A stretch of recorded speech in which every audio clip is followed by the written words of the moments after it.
Hi, welcome to Healing Humanity. My name is Dina, and I want to follow up on my last podcast. I want to talk a little bit more about a playbook. So, when we talk about using a playbook, like let's just take sports for example, right?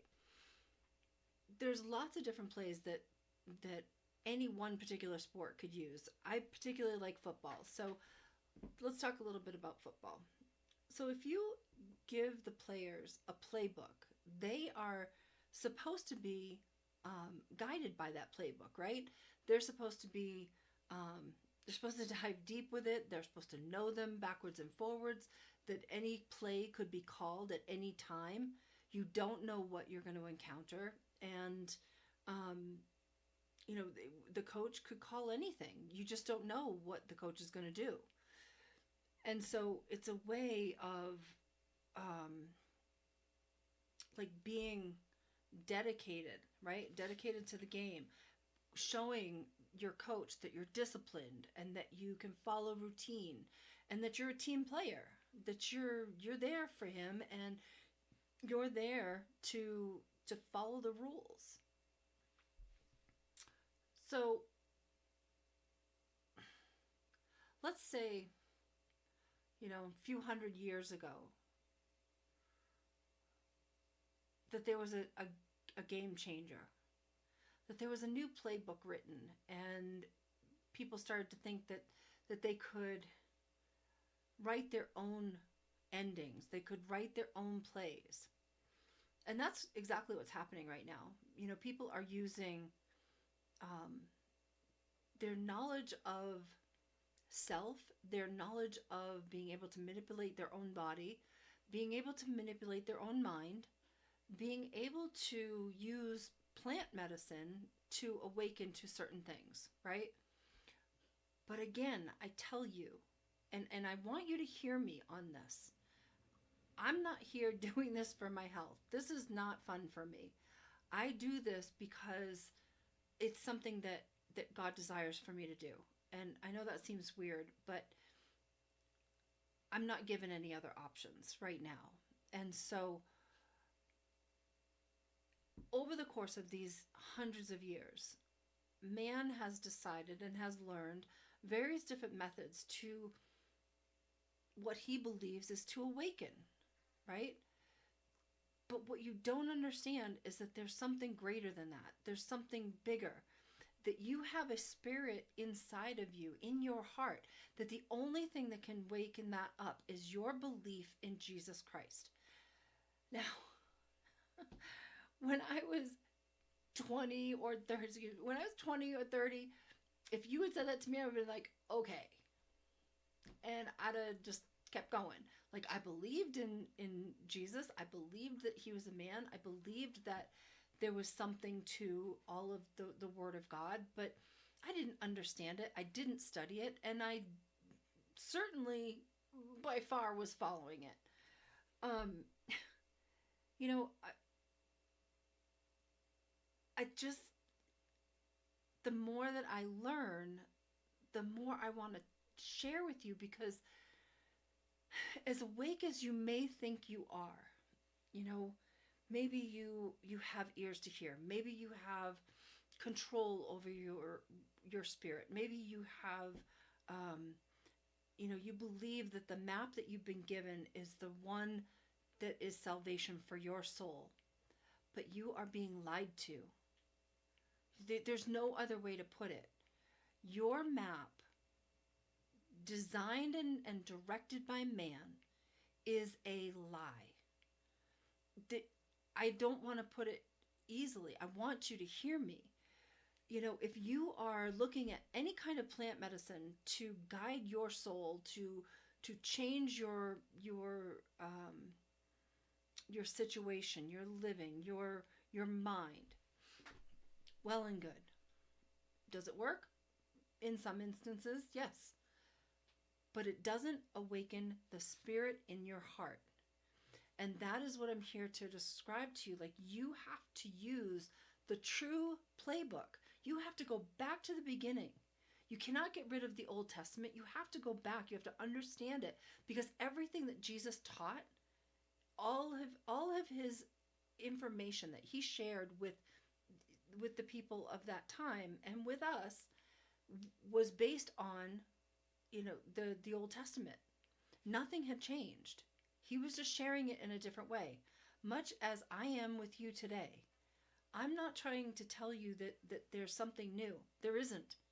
It's been the same for thousands of years. When the, but only a couple thousand years, because prior to that, we did not have that spirit in our heart. How did that happen? I don't know. I'm not God.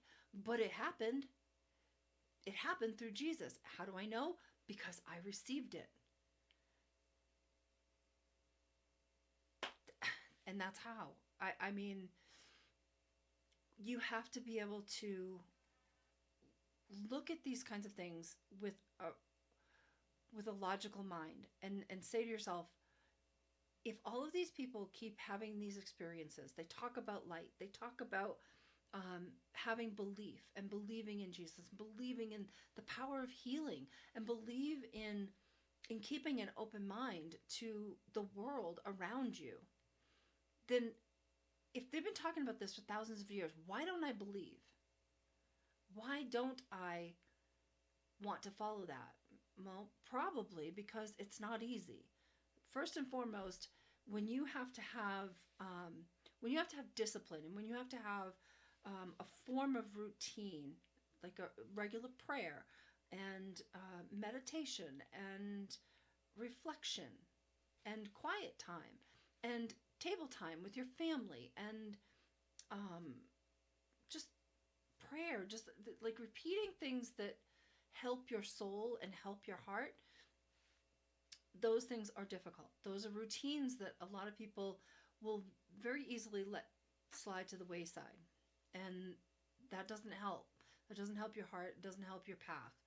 And it's not following the playbook. I mean, put it this way, like when you think about football, the one thing that I think about when I think about football is I was a big Patriots fan. I don't watch football anymore, but I did for a long time. And I was a Patriots fan long before Tom Brady came on the scene. But when that man came on the scene, it was shocking. And the plays that man absorbed and lived on the field were just amazing. If you don't know who I'm talking about, please go look him up. Some of the things that he did on the field with his team were absolutely awe-inspiring. Same as Jesus. There was this one play that he made that I forget what game it was, but it was very early on in his career. And there was this play called the flea flicker, and he, I believe, and men correct me if I'm wrong, but I believe that the flea flicker was he faked a pass, and then he turned around and he ran the ball, or he threw it to somebody else, something like that. And whatever it ended up, that what he did was not seen very often, and it gave us the winning goal at that time. It was an amazing play. Now, if he had only done half that play, we would never have won the game. Same as you. If you only follow portions of the Bible, if you pick and choose which things that you think are important and which are you can just throw out, then you are not going to win the game. The true game is to open your heart. Now, that seems like a foo-foo thing to do, right? If I'm talking to a bunch of guys, I get it. But truly, God wants your heart. He wants you to open your heart. He wants you to approach every relationship with a heart of love. And in this day and age, we all think that power comes from anger, comes from control, comes from disruptions even. But that's not true.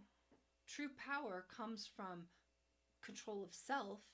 True power comes from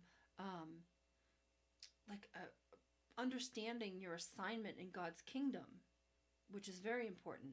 Understanding your gifts so you can use them with others to be able to win the true and ultimate game, which is an everlasting life for your soul.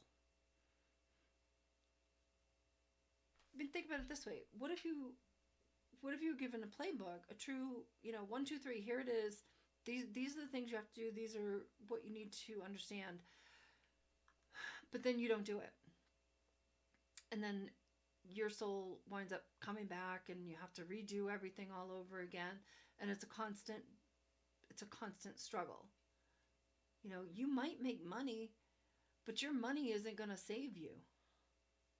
And you might amass some wealth, but that wealth isn't going to save your soul. And guess what? Your soul is the only thing that matters. It matters to me. My soul matters to me, and your soul matters to me. I'm not doing this for my health. I'm doing it to help you. And I know you don't take it seriously, and I get that. And I'm sad because I really wish that you would. I did not understand the Bible as I was growing up. I worked really hard. I was a I just wanted to control everything in my life. I control my children. I just held on to everything so tightly, and I was guided even by my grandmother, like, don't throw anything away. Well, I had amassed like all this stuff because I was afraid to throw anything away. I thought, well, I might need it someday. Two, we're supposed to keep it because it's sentimental. But the Bible teaches us to let go of things and to allow God's guidance to guide you, and when you do that, you don't need stuff per se, um, and God's trying to coach you. He's trying to give you guidance, and he'll continue to try, but you have to be that team player. You can't just go your own way and expect to be part of the team, because there is a team. There is most definitely a team, and I'd like to see you as part of that. I don't want to see you living in frustration. I don't want to see you trying to find your own way through this path of life, to think that what you've done so far, no matter what age you are, I don't care if you are 20 or if you are 75 or older, I don't care what you've done in the past. Right now, you have to understand that if you are counting on man, a book written by man, or a plant in order to save you, that's not going to happen. You have got to use the true and authentic playbook that will get you to where you need to go, and that's to God's kingdom.